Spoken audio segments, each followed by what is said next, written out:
This week on GetaCar, Lin learns German. 999. Adrian wants to join the circus. And an apple a day keeps Lin away. Hello, good evening, and welcome back to the 7th episode of GetaCar. So, Adrian, how was Raya?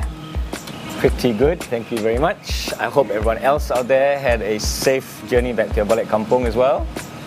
And what did you do? I didn't get to balik kampung, but I just spent time with my friends, that's it. That's sad. And you've been bugging all of us for Sunday Raya, right? Yeah, but it seems like no one is giving it to me. So in recent times, we've seen the small SUV market start to get really competitive. Volvo has the XC60, that's what you drove not very long ago. Last episode, I drove the Land Rover Freelander 2. BMW has the X3. And this time round, Lin gets to drive The Q5, Audi Q5, which is the mini Q7, if you can say. smaller version, yeah. So this segment from the Continental cars is really starting to hot up. Let's see how Lin goes with the Audi Q5. Audi's baby crossover vehicle, the Q5. They've basically taken a Q7, resized it to a more manageable size and call it the Q5. Almost instantly, they reinvented the brand in the market segment previously dominated by BMW's X3 and the original Freelander. In my honest opinion, those cars were rubbish.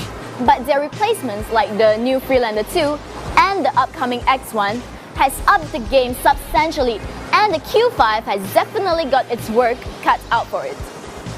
Adrian loved the Freelander's all-weather, all-terrain usability, and he was right. The baby Land Rover is immensely gifted and competitively priced. So where does that leave the Audi? In a very uncomfortable position, I guess. Of course, the Q5 isn't targeted to the weekend camel trophy enthusiast. It's more of an off-road dabbler, if you would. Seeing it go off-road is like watching zebras climbing trees. Technically possible, but it's far from pretty. Even the simple mention of the Freelander would send shivers down their engineer's spine. 999! The Freelander is not our competitor. That's what they probably say if you compare them with a Freelander. The Audi Q5 is built primarily as a soft-roader. It's got all the right bits going for it. The right badge, comfy electric leather seats, chunky turbocharger. It's more Tom Arnold than Arnold Schwarzenegger. But since when is that a bad thing? I mean, women love driving SUVs, and the only time that we go off-road is when we're doing our nails and have lost sight of the tarmac. The Audi Q5 fits the bill. It goes off-road even if you never have to. It's like buying a computer that does everything for you, but you're only using it for Facebook. On the inside, thankfully, things are a little more familiar. The materials, switch gears, and overall build quality is as you've come to expect from Audi. Impressive. It's leagues ahead of the BMW and Land Rover. It's... Oh dear. I just realized that it has the exact same interior as the Audi A4.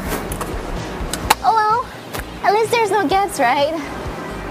The Q5 costs 300,000 ringgit, which makes it... You're kidding me, right?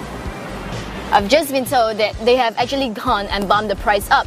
It is now 315,000 ringgit. And that's just the entry-level version, mind you. But Audi has found a way to justify the Q5's substantial purchase price by plonking in a surprisingly quick motor under the bonnet.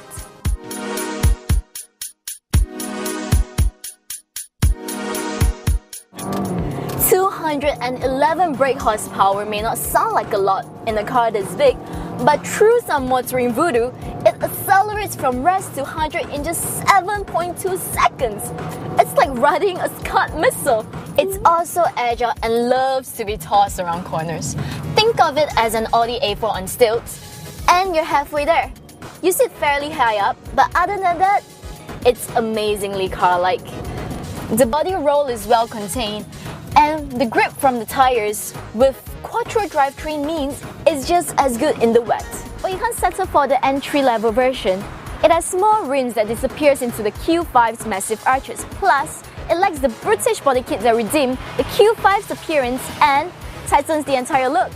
If you like your Q5 to come with a spankingly good Bang & Olufsen sound system, let's not kid ourselves here, you must. That would be an additional 7 grand. A panoramic sunroof, 10,000. Add it all up, a fully loaded Q5 costs you 380,000 ringgit. Now that's just a stupid amount of money. The Q5 is also the first SUV in Malaysia to feature 7-speed DSG gearbox as standard. If you thought that the Volkswagen Tiguan had DSG, you were wrong. DSG stands for Direct Shift Gearbox. It also stands as one of the smoothest semi-auto boxes in the world.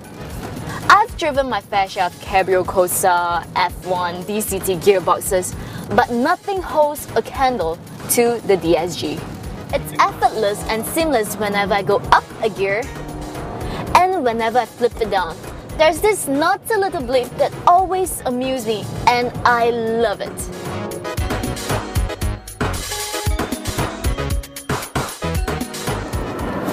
I really like the Q5. Deep down, you know, it has this little Jekyll and Hyde attitude to it. It has culture and class. Unlike the Q7, the Q5 is suitably sized for our congested roads.